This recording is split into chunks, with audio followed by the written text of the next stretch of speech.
passes through the plane of the galaxy, it's very likely, not that so much that the laws of nature will change, but that the conditions will change. The conditions for which our technology is designed are relatively low energy conditions. But as we pass through the plane of the galaxy, we're going to go through some very high energy areas, radiation bands. And this is already happening. I posted a link the other day on our forum of a report by a Russian scientist that gives a much bigger picture, overall picture of the current, especially ecological changes going on the planet. And he says, he puts together a bunch of observations from different satellites that indicate that the heliosphere of the sun is undergoing a profound transformation, receiving a lot of high energy particles from the galactic neighborhood as it passes through the plane of the galaxy.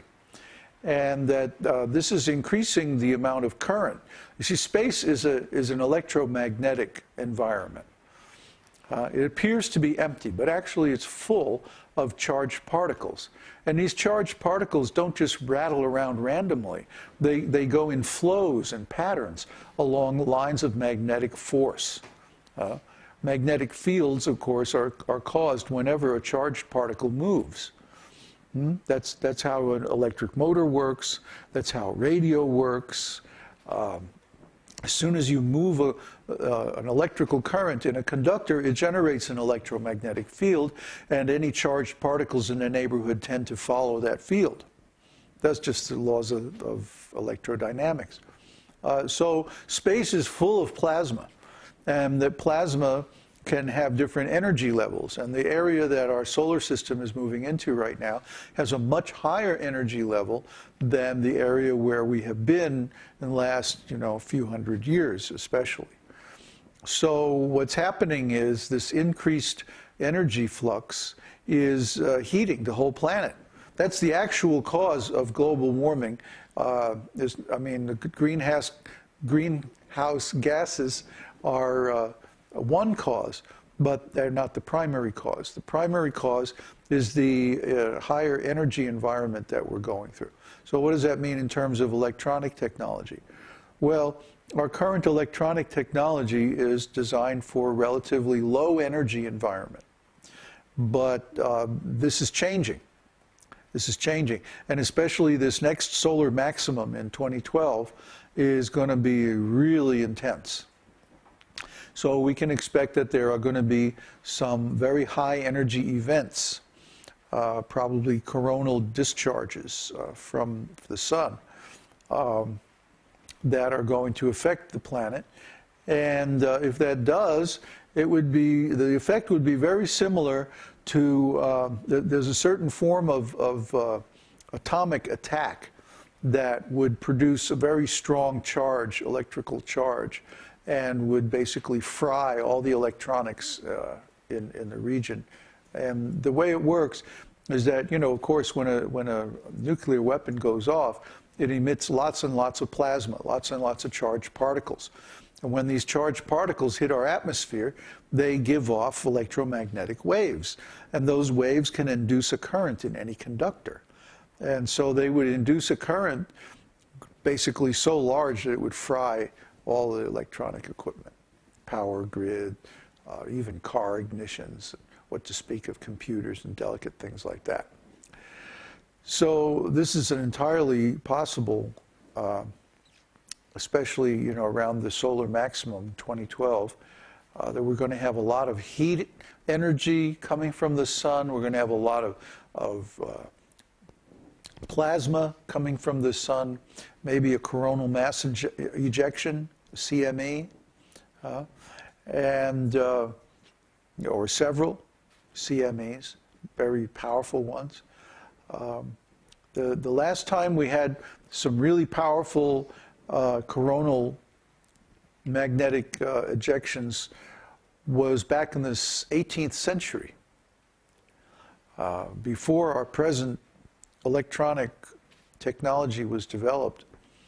And there are historical accounts of everything metal becoming charged with electricity, and you get a shock if you touch it. You know, it doesn't have a lot of current, so it can't really hurt you, but it has a lot of voltage, and voltage is what breaks down semiconductor junctions and things like that, and basically fries computers and stuff like that. So, of course, now we have the whole world crisscrossed with wires. And when there's an electromagnetic pulse or a coronal mass ejection from the sun, this will induce very high voltages in those wires. And the system just isn't designed to handle it. It could easily just break down, especially in the northern hemisphere, because the northern hemisphere, the northern magnetic pole, is where the charged particles, see, the plasma particles are positively charged because they're basically naked atomic nuclei. So you strip off the negatively charged electrons and you have a positively charged nucleus. So plasma is basically positively charged, and it gets attracted to the negatively charged North Pole, and so that's why the aurora in the Earth is in the north, because that's where the charged particles enter the Earth's magnetic field. So it's very likely that if there is a CME event, it will affect the north more than the south here. And that's today's physics lesson, kids. Are we having fun yet?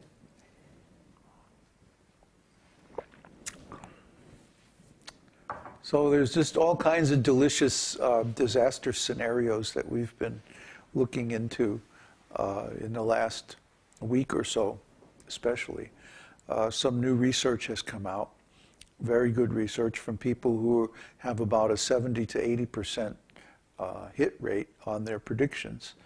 And they're predicting some pretty dire stuff.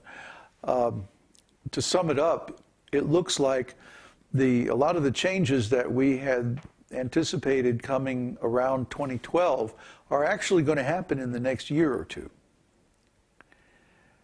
And that although those changes will be somewhat restricted in, at their location, in other words, something is going to happen way over there on the other side of the world, it may not affect us immediately.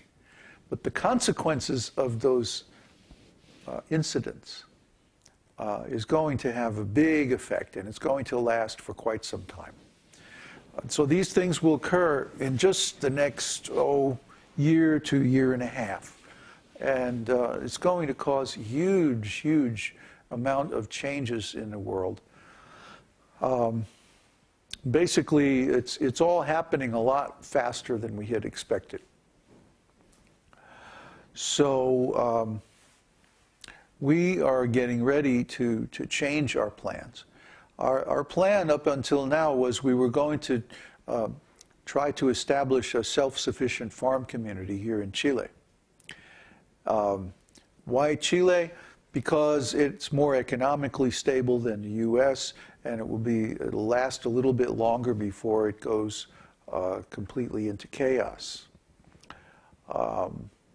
And also it's cheaper than the U.S. Land here, you can get land here, good farmland, for like, as little as about $4,000 or $5,000 an acre, U.S. dollars, current exchange rate.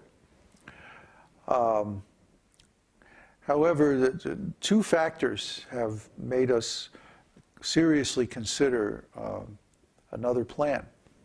One is that the amount of time that we have is much less than we thought. There's also going to be a lot of environmental factors that are unpredictable. So if we established a nice farm community somewhere, and then all of a sudden the climate changes drastically, we may not be able to grow things.